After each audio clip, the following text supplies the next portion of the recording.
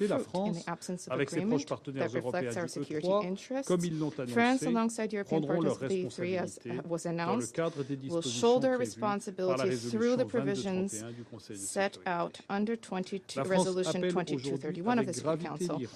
France soundly calls upon Iran to finally take the chance, the opportunity of a negotiated diplomatic solution. There is still time. Today, in Geneva, a meeting of the E3 ministers, of the High Representative of the EU and the Iranian counterpart is being held to that end. As time is ticking, France, together with close European partners, stands ready to immediately initiate diplomatic negotiations with Iran to ensure that Iran will never gain access to the nuclear weapon Il s'agit de s'entendre sur un accord robuste, vérifiable et durable, indispensable pour s'assurer du caractère exclusivement pacifique du programme nucléaire iranien. Des engagements clairs et concrets doivent être pris dès maintenant par l'Iran pour démontrer à la communauté internationale que Téhéran souhaite s'engager dans cette voie et que des résultats rapides pourront être atteints. Thank you. I thank the representative of France for his statement, and I give the floor now to the representative of the United Kingdom. Thank you, President. And I start by thanking the Secretary-General, Under Secretary-General De Carlo, and Director General Grossi for your clear and sober briefings. The UK reiterates its full support for the vital work of the IAEA.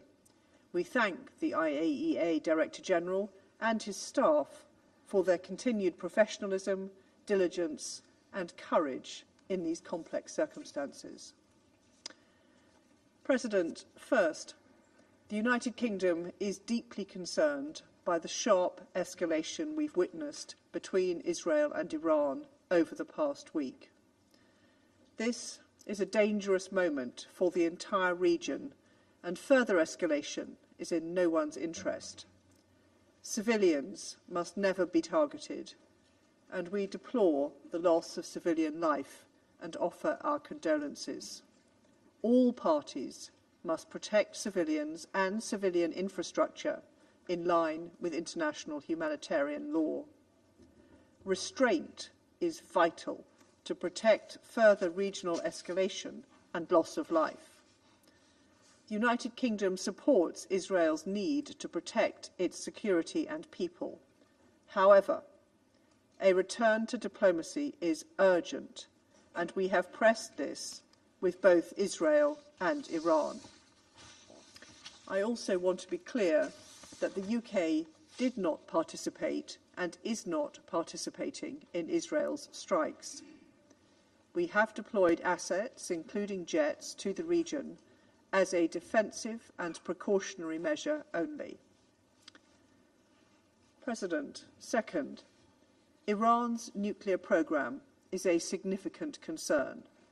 My Prime Minister has been clear, Iran must never acquire a nuclear weapon.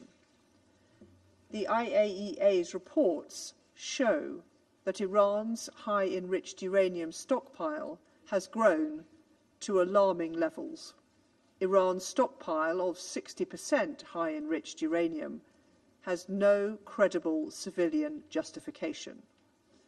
It is essential that Iran cooperate with the IAEA and bridge the trust gap that the Secretary-General spoke of. The IAEA and the Non-Proliferation Treaty are key pillars of international security. For many years, the UK, alongside our E3 partners, has sought a diplomatic solution to Iran's nuclear program. This commitment stands and has never been more urgent. Alongside E3 colleagues and the EU, we are engaging with Iranian Foreign Minister Araghchi in Geneva today and using this window of opportunity to support a return to diplomacy and a peaceful resolution.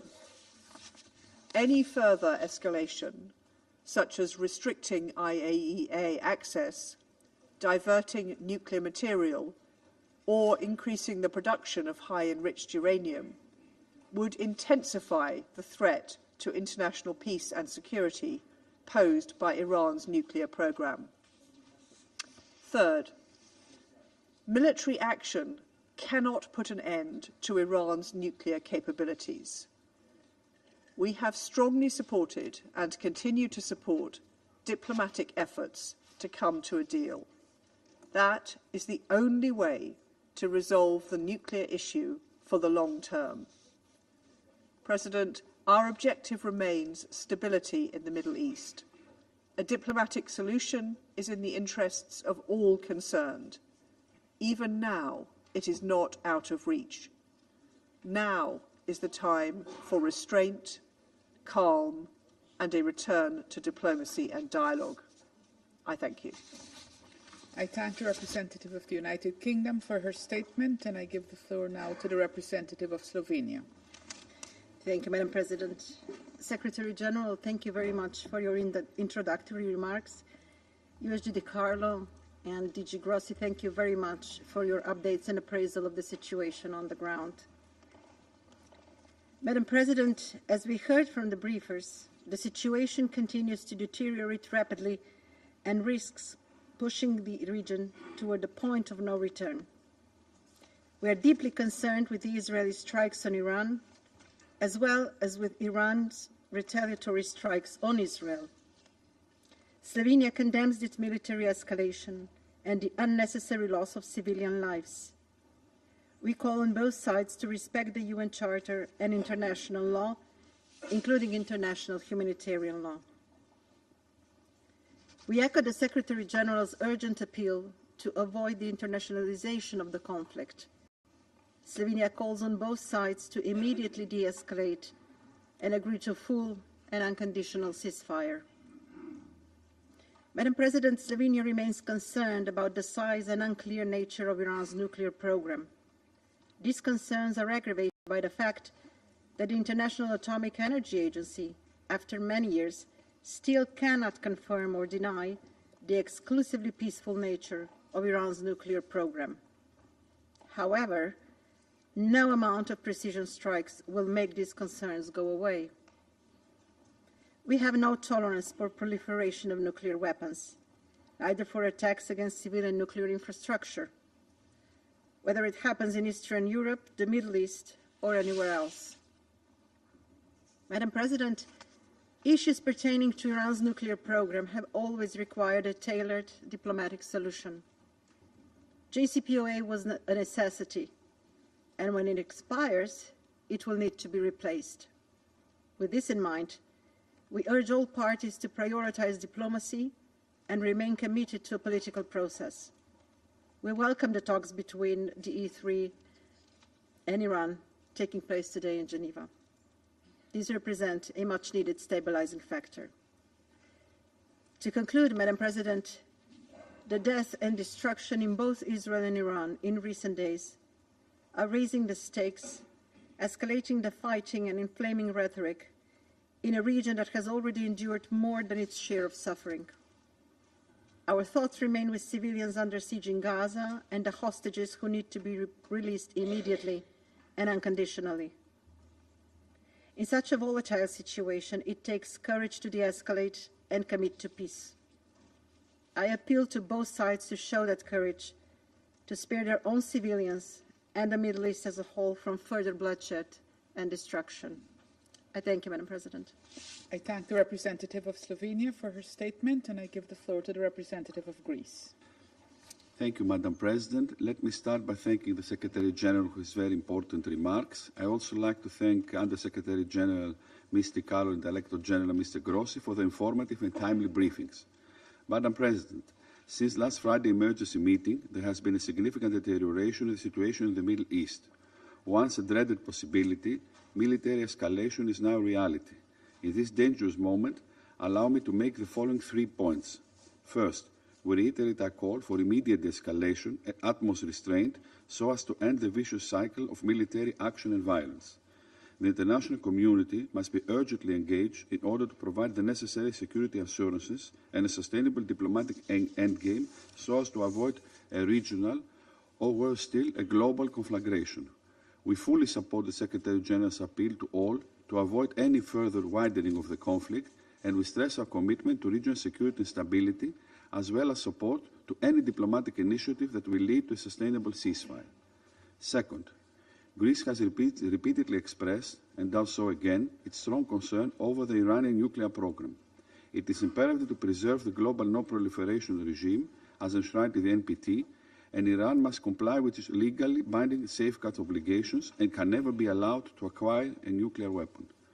Third and last, Greece has consistently supported Israel's right to protect itself.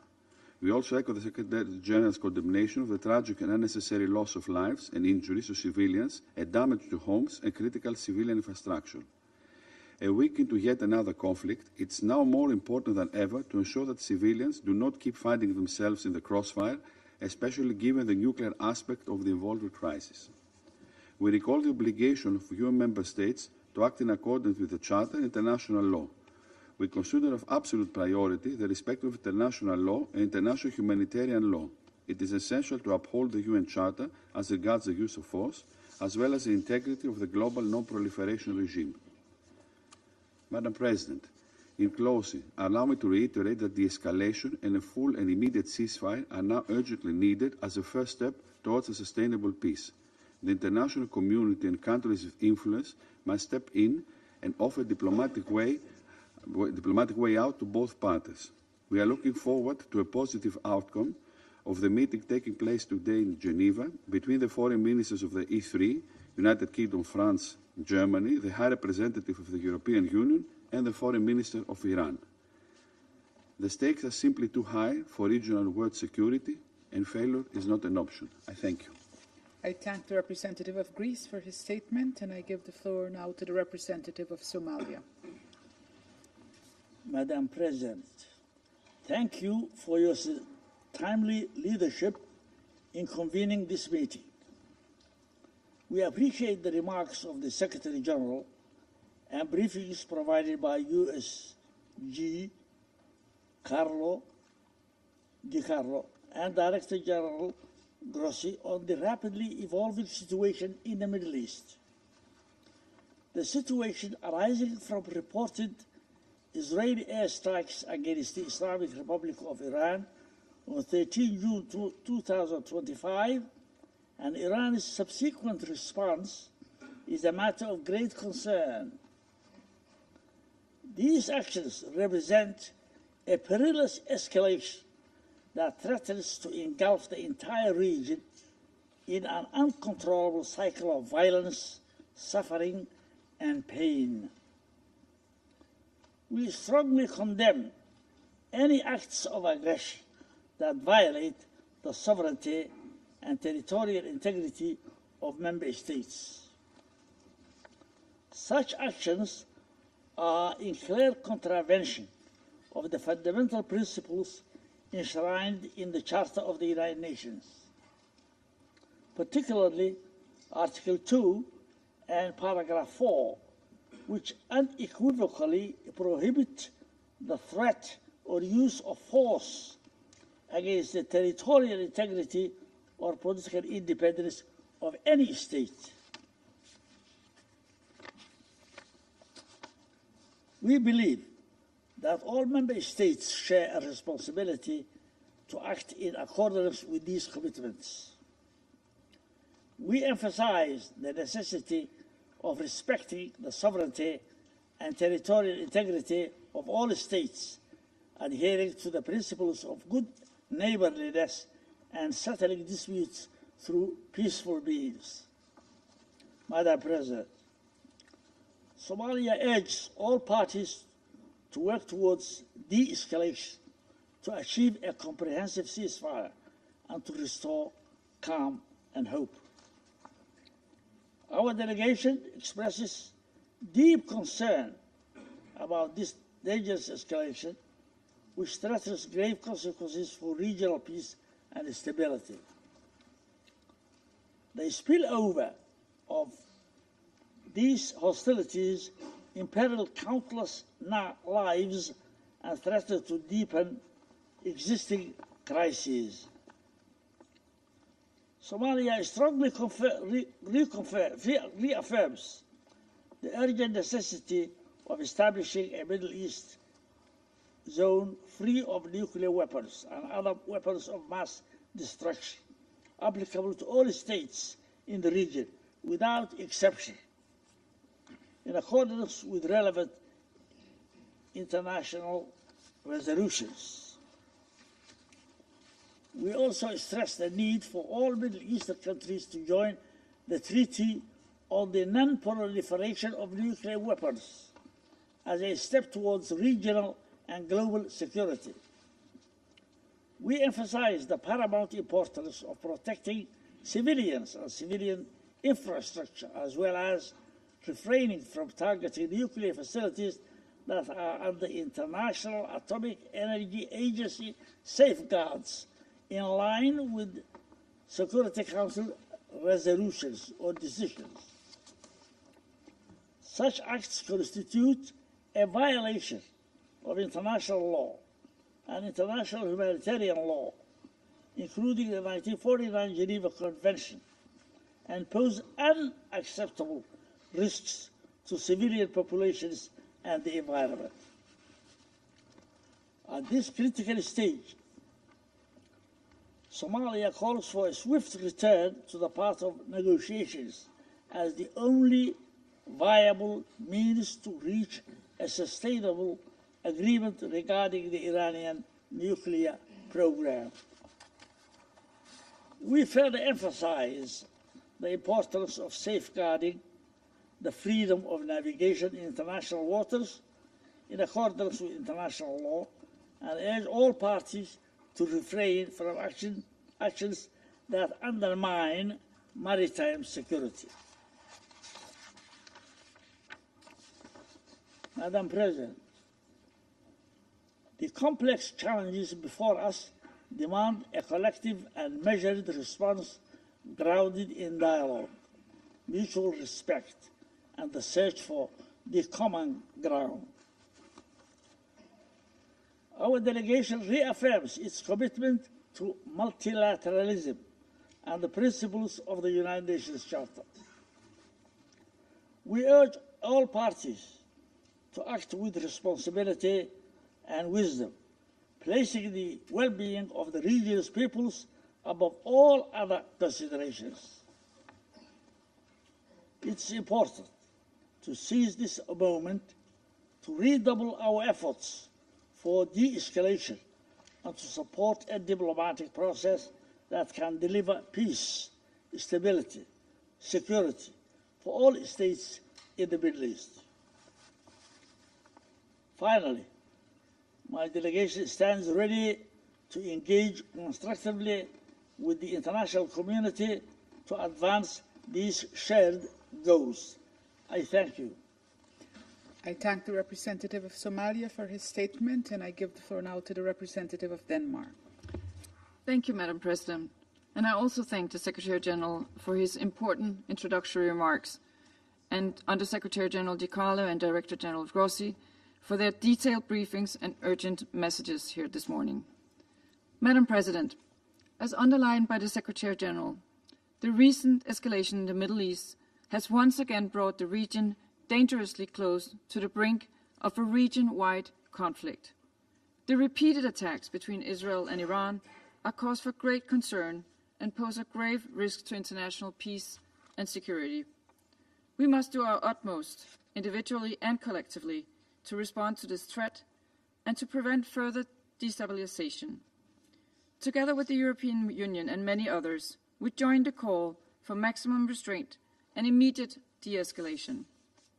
We urge all parties to abide by their obligations under the UN Charter and international law, and to ensure the protection of civilians and civilian infrastructure in line with international humanitarian law.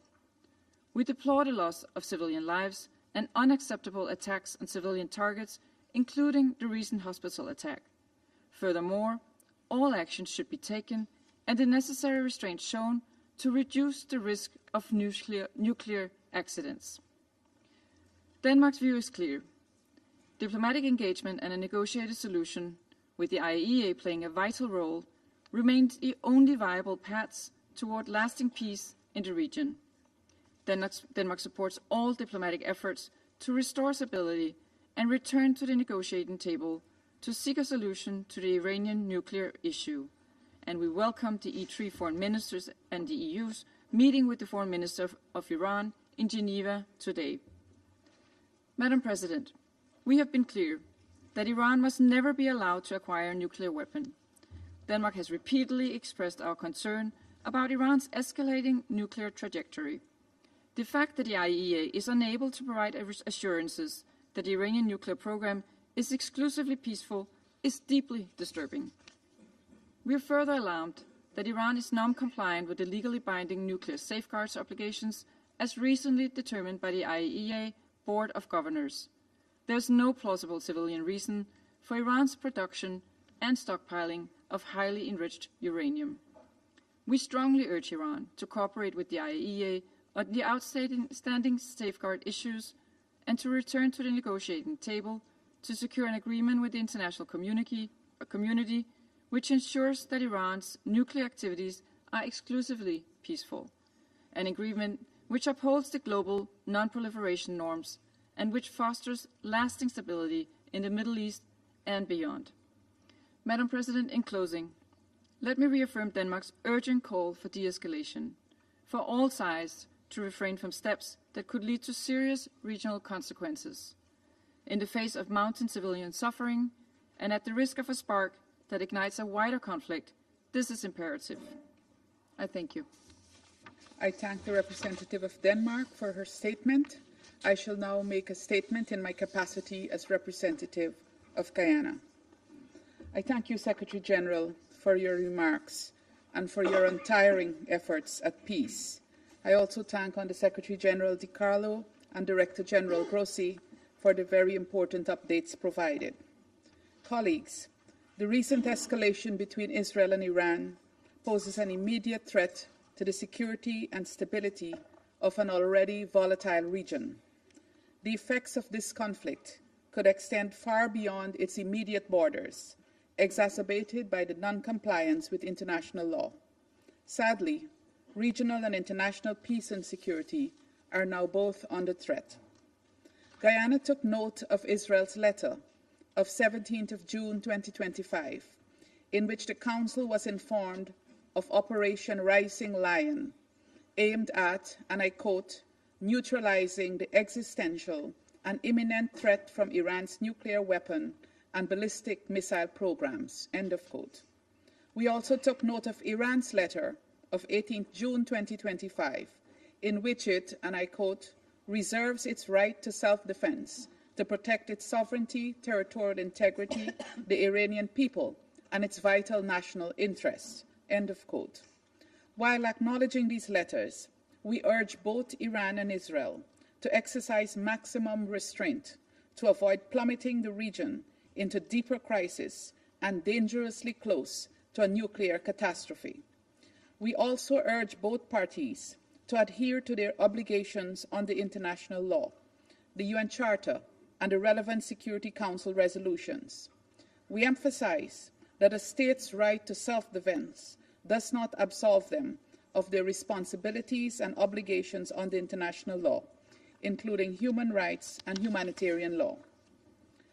Colleagues, the Middle East has long endured a fragile stability, constantly threatened by geopolitical tensions and unresolved conflicts.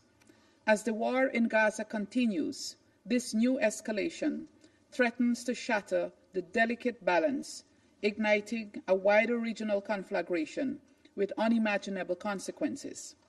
It risks drawing in more actors, further entrenching cycles of violence, and making a peaceful resolution increasingly elusive. Like the Secretary General, Guyana firmly believes that dialogue, diplomacy, and adherence to international law are the only pathways to sustainable peace in the region. We call on all parties to immediately cease hostilities, de-escalate tensions, and return to the path of diplomacy.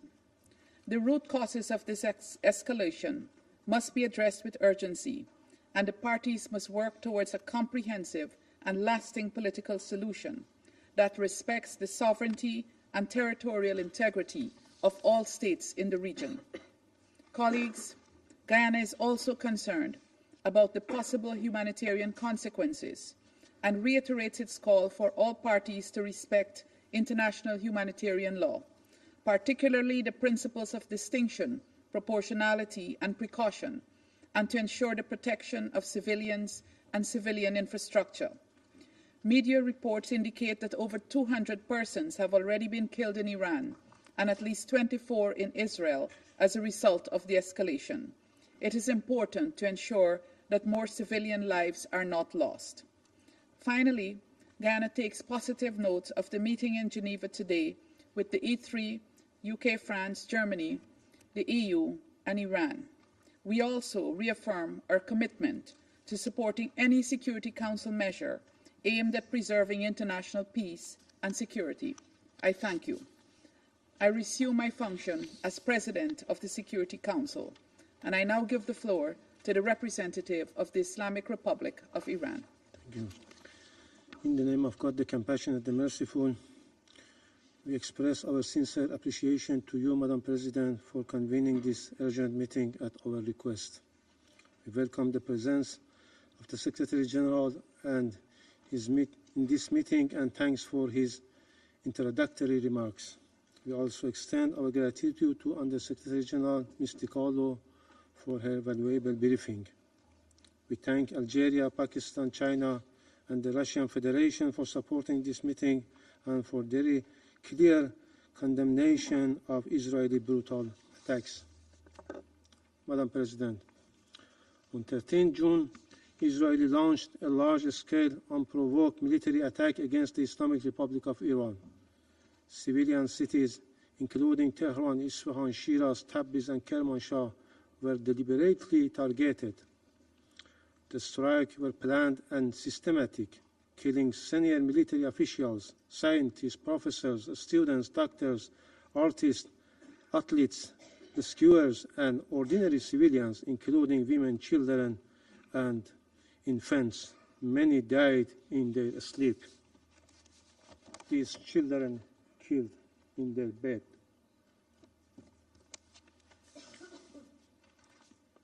Hundreds of civilians have been killed and thousands injured. The aggression continues. On 16 June, Israel attacked Hakim Children's Hospital in Tehran, Farabi Rehabilitation Hospital in Kermanshah, and Iranian Red Crescent Society building and medical ambulances. These are only a few instances of the brutality and gross violation of international humanitarian law by Israeli regime. At least 2 pregnant women and their unborn children were killed. On the same day, Israel struck the national broadcasters IRIB during a live broadcast, killing journalists and humanitarian workers. Just today, Israeli regime inflicted damage to 2 other hospitals in Iran, endangering the lives of patients and medical personnel. Up till now, 5 hospitals have suffered from heinous attack of Israeli regime, along with physicians and humanitarian personnel who have been killed or injured. There were not accidents, there were not collateral damage, they were deliberated war crimes, acts of a state terror, and example of barbaric warfare. Madam President, Excellencies and colleagues, Israel also attacked Iran's peaceful safeguard nuclear site and facilities. On 13 June, it struck the uranium conversion facility and the fuel plate fabrication plant. On 18 June, it targeted centrifuge production sites in Tehran and Karaj, both under IAEA monitoring. On the 19th June, it attacked the Arak heavy water reactor built under the JCPOA terms and IAEA safeguard with no proliferation risk. These attacks violate the UN Charter, international law, the IAEA Statute, and Security Council Resolution 2231 and 487. Israeli strikes are an assault on the global non-proliferation regime. Security Council Resolution 487, which was adopted unanimously, clearly states that any military attack on the safeguard nuclear facilities is an attack on the entire IAEA safeguard system and the NPT itself. The Security Council must implement its resolution. If the Council fails to act now, it will send a message that international law and resolution apply selectively. If the non-proliferation regime collapses, this Council will share responsibility with the Israeli regime. Madam President, despite Iran's repeated warning about the threats of our peaceful nuclear sites and facilities, the IAEA Director General has failed to act. His silence undermines the agency's authority, neutrality, and credibility. The IAEA cannot remain silent while safeguard facilities are attacked, this inaction must end. Israel openly declared that it will continue this strike for as many days as it takes. We are alarmed by credible report that the United States, as a depositary of NPT, may be joining this war. Any such support violates the NPT and undermines global security. The selective invocation of international law by US, France, using it when convenient, discarding it when it constrained their allies, is a form of institutional hypocrisy that gravely undermines the credibility of this Council and the international law. Let me be clear, Iran's nuclear program is peaceful and under the world's most extensive IAEA inspections. Iran has long advocated for a nuclear weapon-free zone in the Middle East. Israel is the only possessor of undeclared nuclear weapon in the region. It refused to accede to the NPT and block regional disarmament efforts. Madam President, Israeli aggression violates the UN Charter. It breached the basic principle of prohibition of the use of force. It violates Iran's sovereignty and territorial integrity. It violates international human rights law and targets innocent civilians and threatens the right of life and security of our people. This regime committed war crimes, crimes against humanity and state terrorism. It attacks on safeguard nuclear facilities, set a dangerous precedent for global security. Madam President, the already dire situation has been exacerbated by mounting and irrefutable evidence of direct involvement by the United States in this illegal war of aggression. The US has publicly threatened to strike Iran's safeguard nuclear facilities. Such acts constitute a flagrant violation of Article 2, Paragraph 4 of the UN Charter and a breach of the sovereign equality of states. These reckless statements and actions emanate from the head of a state who is a permanent member of this Council and entrusted with primary responsibility for international peace and security, and an irresponsible behavior. Madam President, Iran has exercised its inherent right to self-defense under Article 51 of the UN Charter. Our response has complied fully with international law, including humanitarian law. We have taken all necessary precautions to protect civilians. Iran will continue to exercise this right as long as the Security Council fails to discharge its primary responsibility under the Charter and until the Israeli aggression is fully and unequivocally terminated. The Security Council must act now. We reiterate our call on the Security Council to determine the Israeli illegal use of force and armed attacks against Iran are a breach of peace and act of aggression. Adopt binding and enforcement measures under Chapter 7 to halt the aggression and prevent its recurrence. Condemn clearly the violation of Iran's sovereignty and targeting of our safeguard nuclear facilities. Address the risk of wider regional war, especially the unlawful involvement of a third country.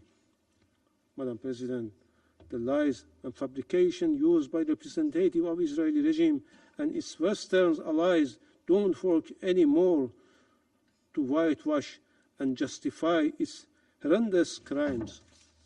International law is clear.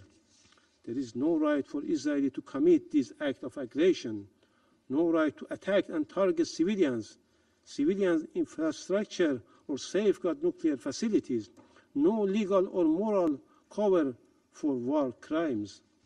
The so-called preemptive attack and existential threat claims used by this terrorist regime and its allies to justify aggression have no basis in international law, and to conduct acts of aggression, kill innocent people and violate the territorial integrity of states.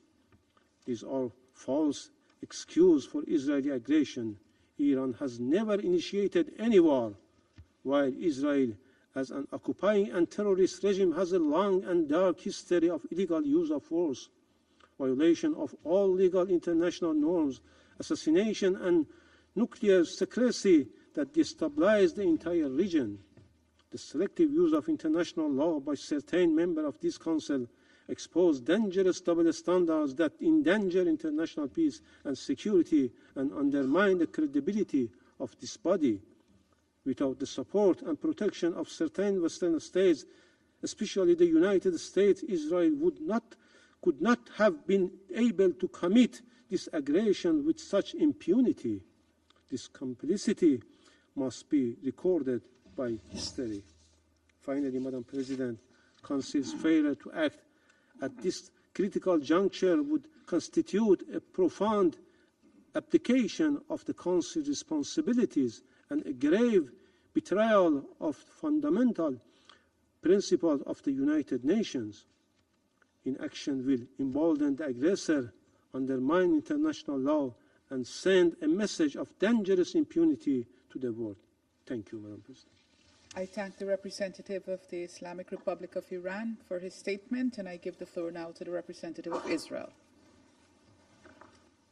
Madam President, I would like to thank the Secretary General, USG De Carlo, and Director General Grossi for your remarks. Madam President, before I begin my remarks, I must address the representative of the Islamic regime in Iran, Mr. Iravani. How dare you? How dare you write 5 letters in the last week, come before this Council, demand a session, and ask the international community for sympathy? How dare you ask the international community to protect you from the consequences of your own genocidal agenda? Have you no shame? For years, your supreme leader, Ayatollah Khamenei, has publicly and repeatedly called for the destruction of Israel and the United States. In May 2024, he declared, and I quote, "The divine promise to eliminate the Zionist entity will be fulfilled." In May 2025, he said, and I quote, "The Zionist regime that is a lethal, dangerous, cancerous tumor should certainly be eradicated, and it will be." These statements are your regime's policies.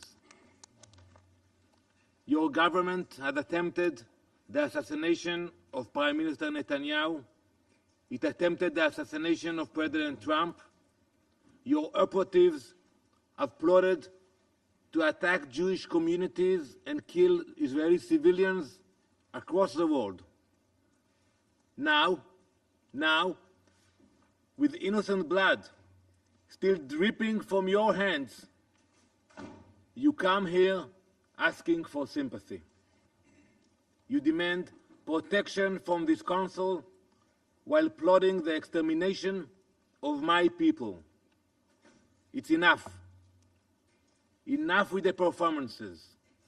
Enough with the theater. How can this Council allow the representative of a regime that funds, arms, and orchestrates terror across the world to come here and play victim? It's like a wolf complaining when the shepherd fights back to protect his flock. So innocent. Mr. Iravani, please clarify to us. Do you support the destruction of Israel, a UN member state? Do you support the assassination of our elected leaders? If you do not, say so. We are all here, waiting.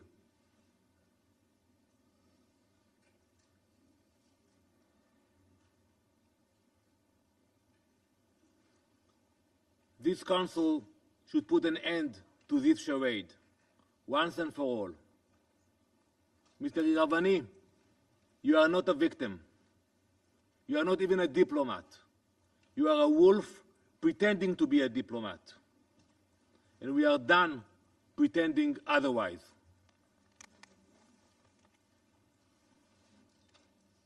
Madam President, on Wednesday night, Iran launched a ballistic missile directly at a hospital. And by the way, I listened to your word. You mentioned that we attacked hospitals. I ask you to provide a list of the hospitals that Israel attacked in Iran. We know what we are doing. If we attacked hospitals, show us the locations, show us the names and the list. Iran launched a ballistic missile directly at the hospital, Soroka Medical Center in Beersheba, the largest hospital in southern Israel. It was struck by a precision-guided missile fired by the Islamic Republic of Iran.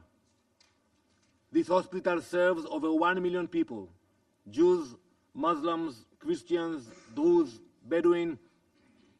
It is a vital provider of emergency and trauma care.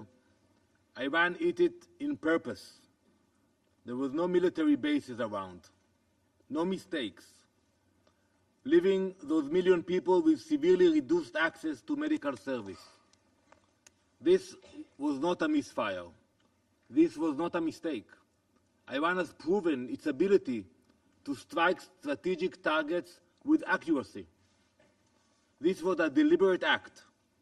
It is a blatant violation of international law, a war crime, and a calculated attempt to murder the most vulnerable. Let this Council understand what that missile really signified, that no one is safe, that if Iran will target a hospital with a ballistic missile, it will target anyone, anywhere, with anything they have.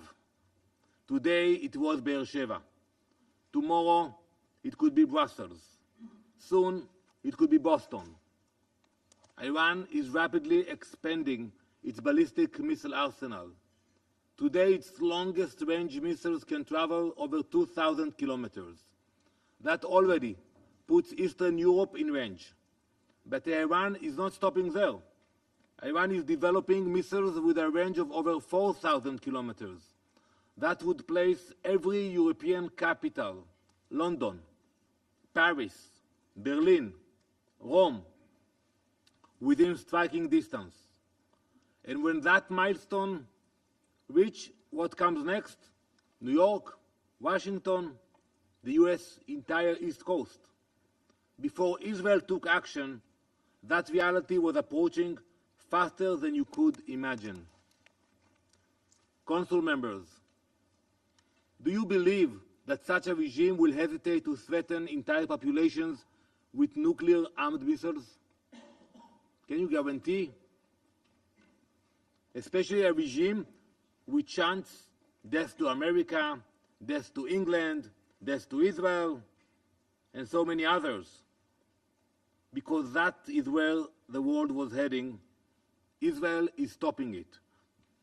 Iran has already enriched uranium to near weapons-grade levels.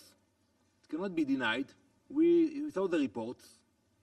It has built deep underground facilities designed to survive bunker-busting bombs. It has advanced missile delivery systems. And it has lied to the IAEA and the world at every step. There must finally be an acknowledgement that there is no greater threat to international peace and security than a nuclear Iran. The Soroka strike of our hospital should end any illusion that this threat is theoretical. Iran is not just building the capability, it is using it. We will never allow those capabilities to go nuclear. While the Ayatollah shout death to America and death to Israel, many on this council dismiss those threats. While Iranian missiles fly, the UN urges restraint and de-escalation while ignoring Iran's nuclear ambitions altogether. That weakness, that detachment from reality, that hypocrisy is what allowed Iran to get as far in its nuclear program as it did. It is what allowed Iran to sow chaos across the world. And let's analyze it for a minute. The Iranian regime has exported thousands of drones which have killed many civilians. It has harmed Hezbollah in Lebanon, Hamas in Gaza, the Houthis in Yemen, Shiite militias in Iraq, extremist groups in Syria and Africa, and criminal networks in Latin America and Europe. It's a war machine, stretched all around the world. Its reach is not limited by borders, its hatred is not limited by reason, and its ambition is not limited by geography. We have already seen the consequences.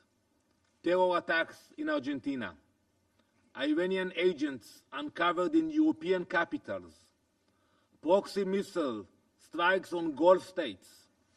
This is Iran's vision for the world, and it's happening in real time.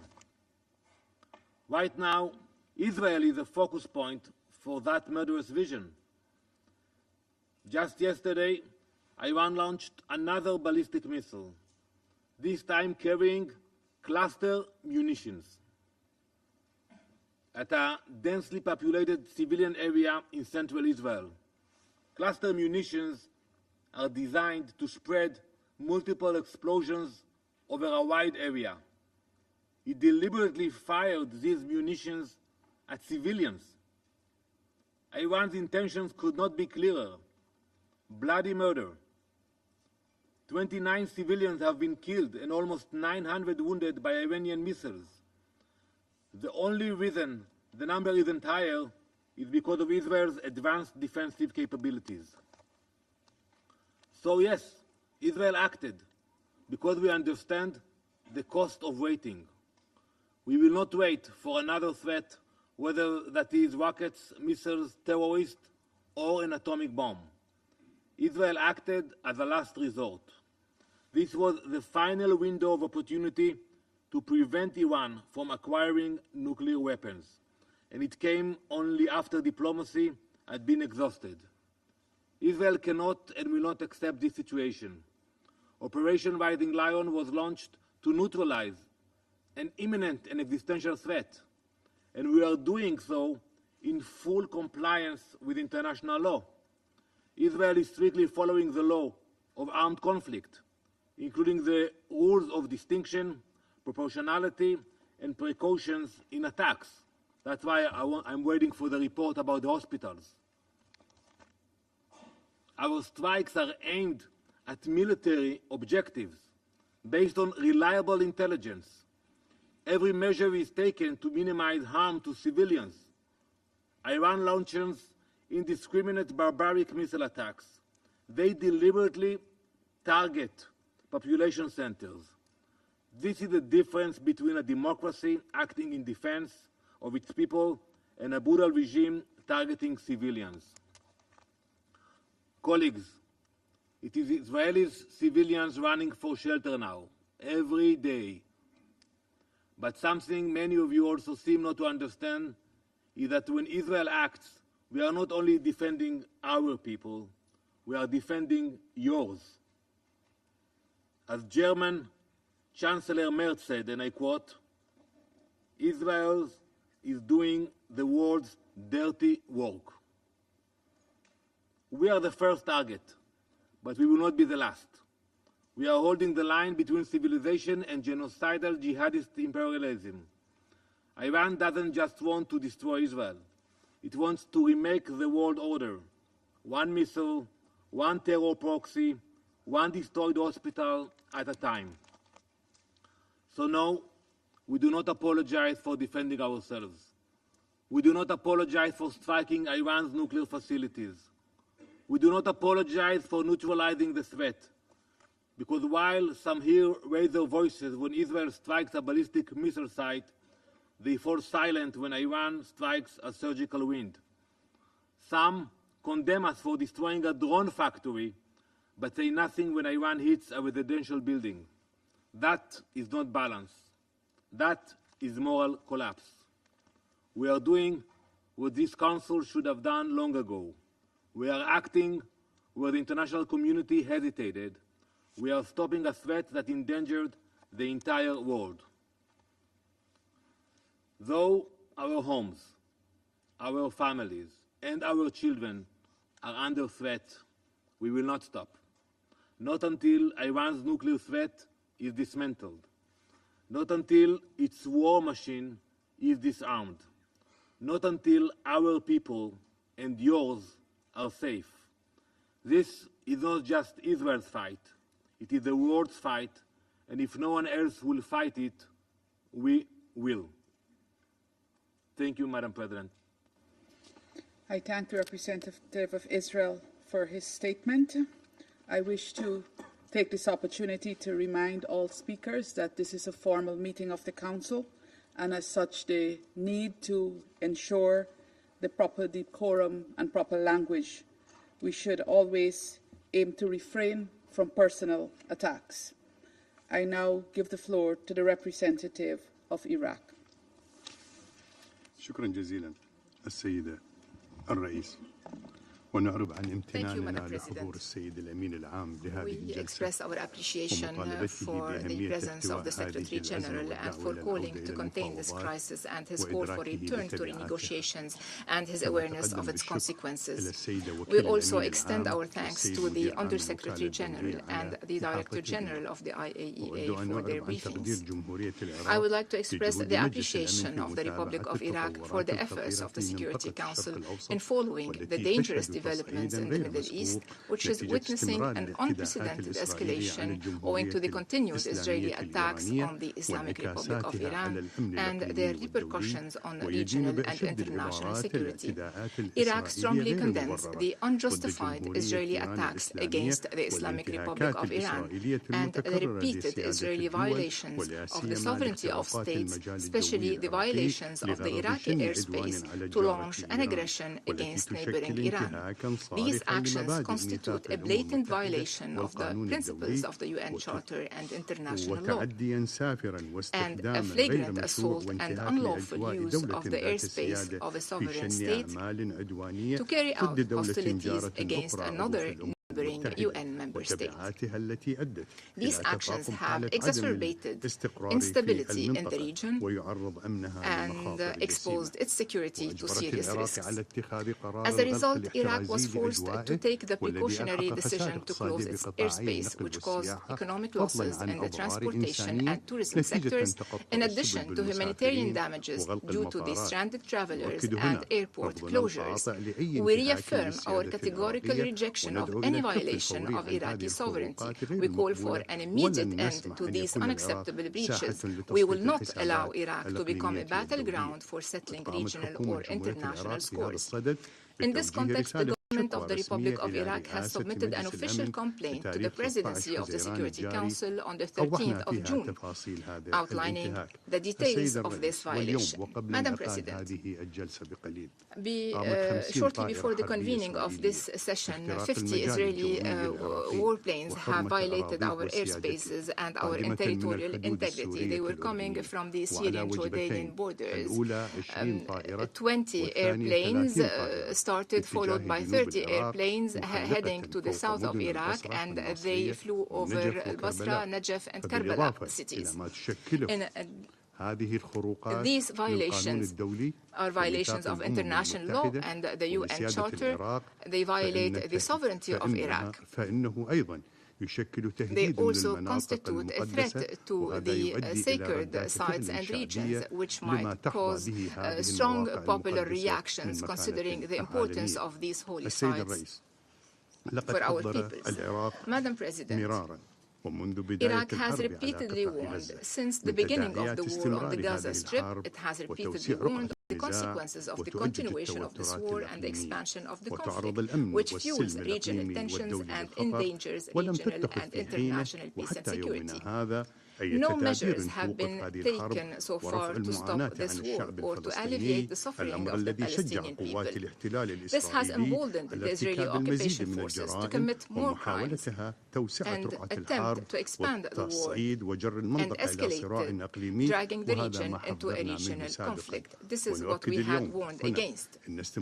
We reaffirm today that the continued Israeli aggression against the Republic of Iran threatens to turn the region into a full-scale conflict zone with catastrophic consequences for the peoples of the region, for international waterways, their closure, and the impact this might have on energy markets and the global economy. The continuation and geographical expansion of the war or the involvement of new actors in this war all threaten to turn it into a comprehensive regional conflict that jeopardizes the stability of the entire region and will have dire consequences for all the peoples of the region, including countries that were not part of the direct conflict.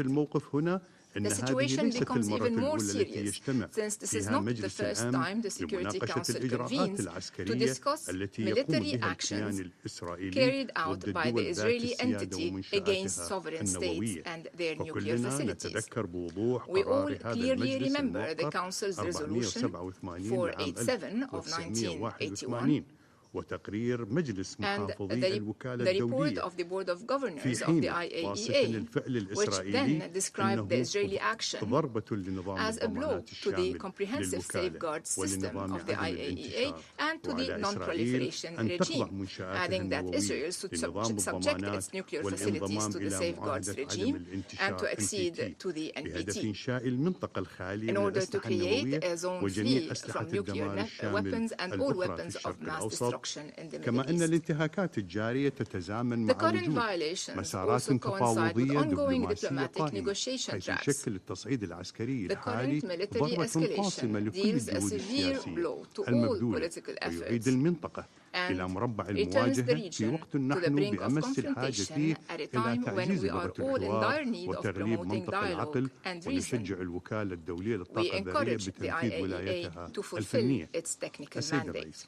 Madam President, يواصل العراق بصفته رئيسا للقمة العربية جهود الدبلوماسية الإقليمية والدولية ودعا إلى عقد اجتماع طارئ لوزراء الخارجية العرب لتنسيق المواقف كما إننا نعمل بالشكل التي مع منظمة التعاون الإسلامي لتوحيد الرؤى والمواقف بهدف نزع فتيل هذه الأزمة الخطيرة واحتوائها وإنقاذ الأرواح وضمان عدم انزلاق المنطقة إلى حرب شاملة مدمرة وتجنب نتائجها we must also avoid the consequences arising from the repeated targeting of nuclear facilities, which could lead to catastrophic radioactive leaks that go beyond the borders of the targeted state and pose a long-term direct threat to human life and the environment in neighboring countries, including Iraq. In conclusion, Madam President, Iraq calls on the Security Council to shoulder its responsibilities in maintaining peace and security and doing the following. 1. Take urgent action to demand an immediate ceasefire and prevent any further escalation, sparing the region more destruction and instability. Second, condemn airspace violations and breaches of sovereignty, especially those affecting Iraq and neighboring countries. Third, support the diplomatic path to end the crisis and avoid any actions that worsen the situation, to return to the negotiating table and activate international mediation mechanisms. Fourth, to protect nuclear facilities and civilian infrastructure and warn against their use in conflicts. And fifth, to prevent any escalation that could disrupt international maritime navigation, air transport, and energy supply lines to avoid a global energy crisis. Thank you, Madam President. I thank the representative of Iraq for his statement, and I give the floor to the representative of Kuwait.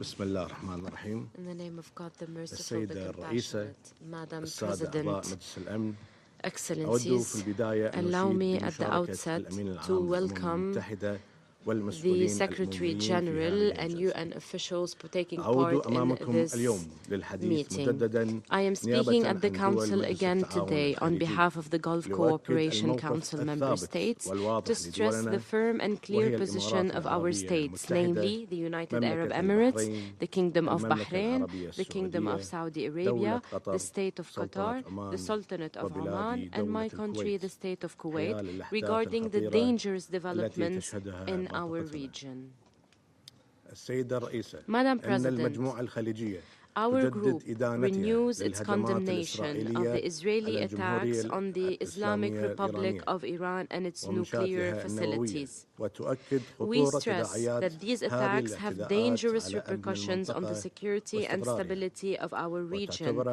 They are a blatant violation of the principles of international law and the UN Charter, and they thwart international efforts to achieve peace and de-escalation.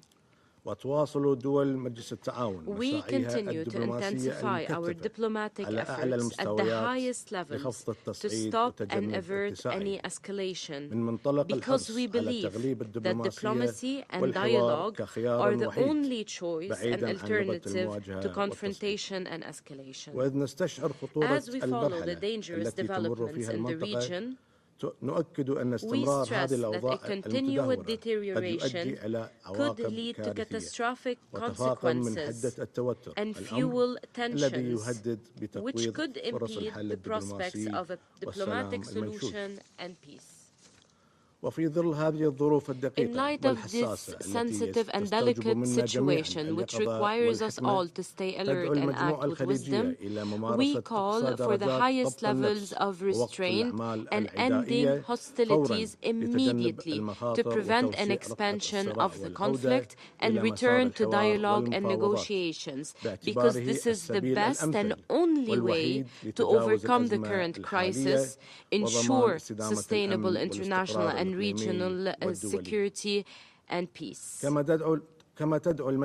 We also call upon the Security Council and the international community to shoulder their responsibilities and ensure an immediate end to this war, to prevent any escalation and push towards the continuation of U.S.-Iranian negotiations on the Iranian nuclear dossier facilitated by the Sultanate of Oman. Madam President, we reaffirm the need to respect the sovereignty of states and abide by the basic principles and norms of the UN Charter and international law, as well as the principles of good neighborliness and non-interference in internal affairs.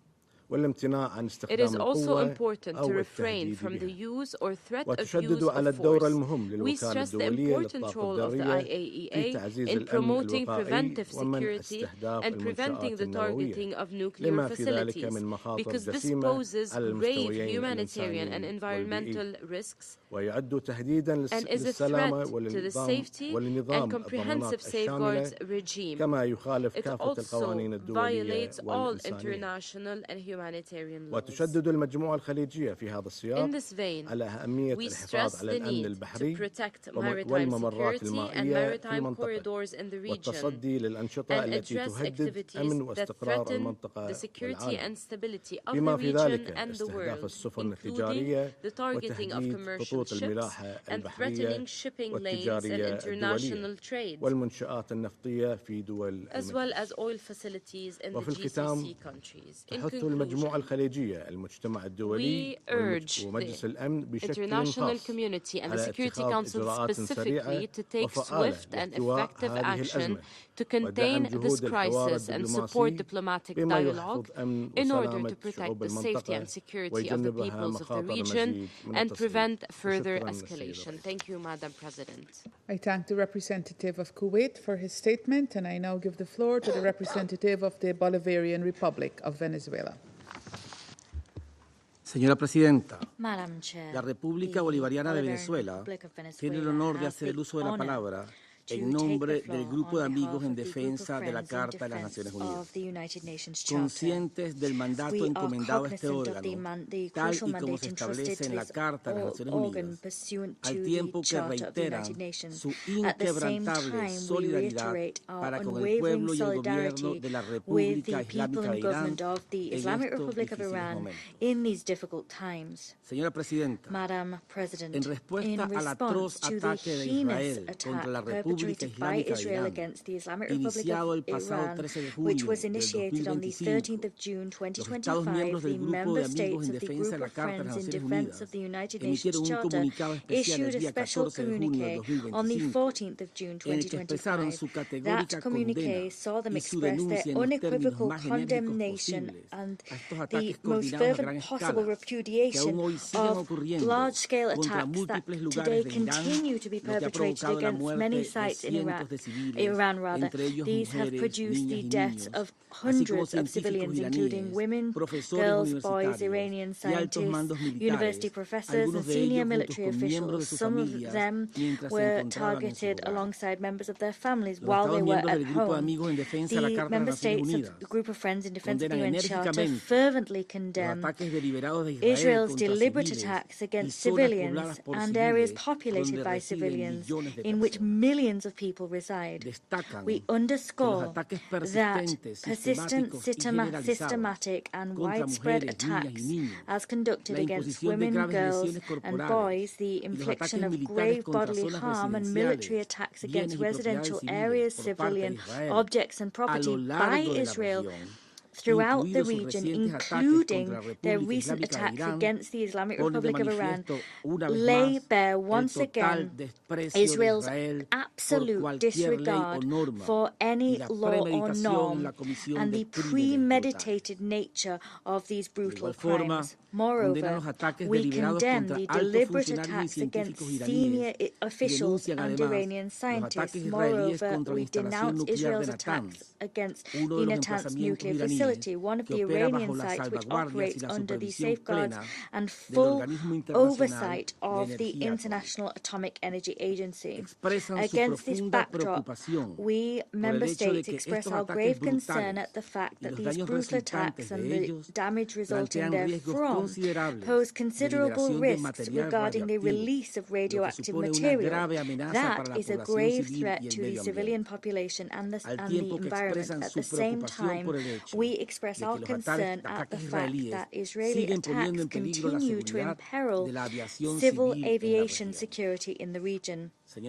Madam President, the Group of Friends in Defense of the United Nations Charter underscores that these reprehensible attacks constitute a flagrant violation of the United Nations Charter, as well as of the fundamental principles of international law. These include sovereignty, territorial integrity, and the prohibition of the threat or use of force against the territorial integrity of states.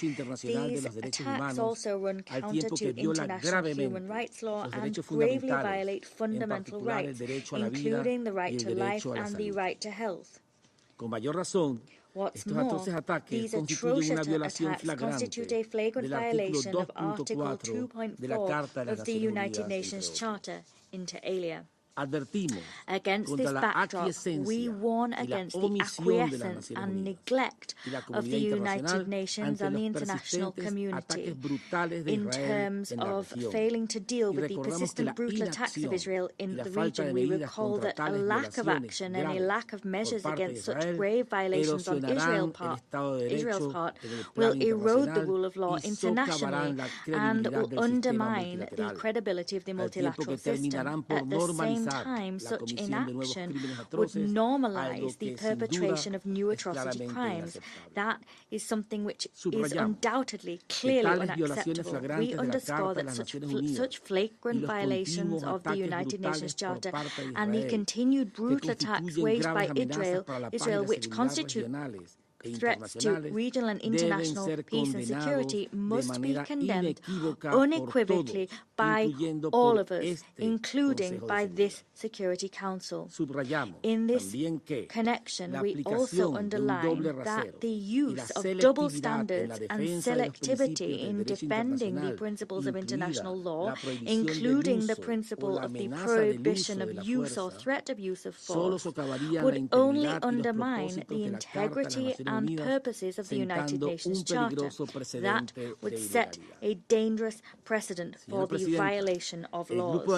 Madam President, the Group of Friends in Defense of the Charter moreover underscores the fact that the Secretary General has a responsibility to defend the purposes and principles of the United Nations Charter. He must reject the deliberate and flagrant use of force against the Islamic Republic of Iran. The Director General of the IAEA also has a responsibility to promote the security and protection of nuclear facilities and to preserve the integrity of the IAEA's mandate. As such, he must denounce Israel's attacks against peaceful nuclear facilities in Iran. The Group of Friends in Defense of the United Nations Charter expresses its grave concern at the continued crimes committed by Israel, crimes committed to provoke and unleash conflicts in the Middle East. This has been demonstrated by their reiterated and grave violations of international law, together with their provocations and violations of countries in the region. These are events that demonstrate Israel's intention to exacerbate tensions on the ground and the fact that they are responsible for the consequences arising therefrom. To conclude, we wish to emphasize that it is incumbent upon all states pursuant to international law to refrain from providing aid or deliberate assistance to Israel in order to brutally perpetrate atrocity crimes against the Islamic Republic of Iran or any other nation of the region. At the same time, we point to the inherent right of the Islamic Republic of Iran to self-defense. This pursuant to international law, and we also point to the urgent need for the international community to demand that Israel be held accountable for all of their crimes against the Palestinian people and the region as a whole. Thank you, Madam President. I thank the representative of the Bolivarian Republic of Venezuela for his statement, and I now give the floor to His Excellency Mr. Stavros Lambrinidis, Head of the Delegation of the European Union to the United Nations. Thank you, Madam President. I have the honor to speak on behalf of the European Union and its member states. Madam President, we expressed from the day one our deepest concern at the dangerous escalation that threatens to destabilize the Middle East following Israeli strikes on Iran and Iran's response. Today, we reiterate a strong commitment to regional security, including the security of the State of Israel, and call on all sides to abide by international law, show restraint, and refrain from taking further steps which could lead to serious consequences such as potential radioactive release. The European Union has always been clear that Iran must never be allowed to acquire a nuclear weapon and is concerned about the IAEA's recent report, based on which the IAEA Board of Governors found Iran in non-compliance with its legally binding nuclear safeguards obligations under the NPT. But lasting security is built through diplomacy, not military action. We believe that diplomacy must prevail. The EU spares no effort to reduce tensions and to find a lasting solution to the Iranian nuclear issue, which can only be through a negotiated deal. Madam President, we, both EU member state ministers and the EU High Representative, have taken numerous bilateral contacts since the start of the conflict with all stakeholders, including phone conversations with our Iranian counterparts, to call on Iran to take decisive steps to return to negotiations and pave the way for a diplomatic solution. In this vein, the High Representative and the E3 ministers are meeting as we speak in Geneva the Iranian Minister of Foreign Affairs. The meeting began this afternoon and it is ongoing. We will continue to engage for de-escalation, and in view of a lasting solution, we can be the only solution bringing peace and hope to the region. Thank you. I thank His Excellency Mr. Lambrinidis for the statement, and I now give the floor to the representative of Turkey.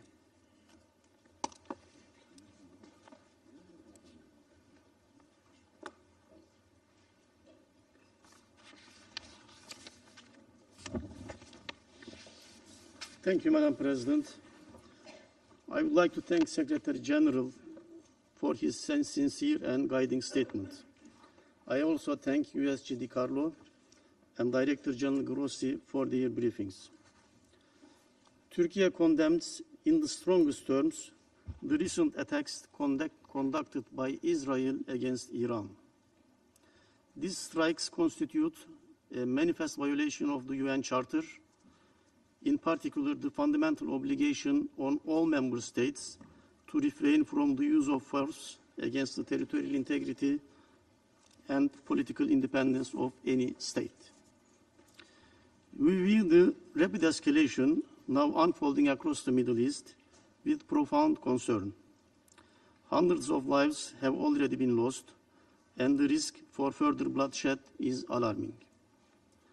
Moreover, a wider regional collision will aggravate the risk of nuclear or radiological spillover and mass displacement, disrupt global trade and transportation routes, and imperil energy security at a moment of acute volatility. As a neighbor of Iran, Turkey reiterates the imperative of de-escalation, leading to an immediate ceasefire and a return to diplomacy. In that regard, we will fully support the Secretary General's call for maximum restraint and stand ready to assist all efforts aimed at halting the violence. Madam President, Israel's deliberate strikes against safeguarded nuclear facilities in Iran are unprecedented. They contravene international law, the statute of the International Atomic Energy Agency, relevant IAEA resolutions, and a Security Council resolution. These attacks must immediately stop. By targeting such installations, Israel has consciously placed nuclear safety and security at grave risk, with possible radiological dispersion that would endanger human health, biodiversity, and environment far beyond Iran's borders for decades to come. The IAEA's verification activities inside Iran have already been impeded. It is also deeply troubling that a non-NPT state, which maintains deliberate opacity regarding its own nuclear capabilities, is attacking the nuclear infrastructure of an NPT state under safeguards. This recklessness strikes at the heart of the global non-proliferation regime, compelling all of us to reflect upon its wider repercussions. The international community, especially this august body, must therefore unite in urging Israel to accede to the Treaty of Non-Proliferation of Nuclear Weapons as a non-nuclear weapon state and to accept robust IAEA verification. At the same time, concerns regarding aspects of Iran's nuclear program should be resolved through dialogue and strengthened cooperation between Iran and the agency. Turkey has consistently underscored that a diplomatic process remains the only viable route to settle the nuclear dispute and has supported and facilitated efforts toward that end. We continue to believe that diplomacy is the sole sensible path forward, and we call on all actors in a position to do so to exert their utmost efforts in this direction. Madam President, beyond the immediate nuclear risks, the security ramifications of this conflict are extensive. Energy security, which is inseparable from the national security, is now under severe threat.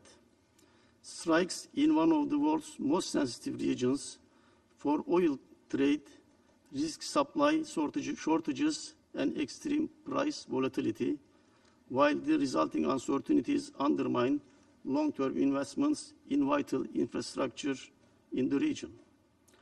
Hostilities have already disrupted sustainable transport, pushing up container and shipping costs and straining global supply chains.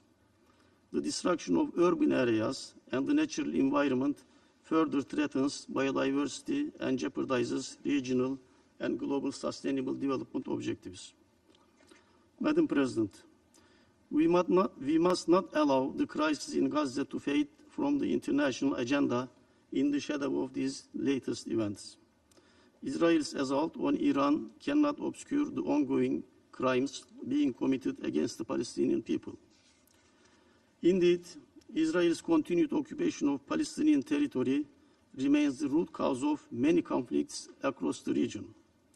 A just, lasting, and comprehensive peace is attainable only through the recognition of an independent, sovereign, and contiguous state of Palestine within the 1967 borders, with East Jerusalem as its capital.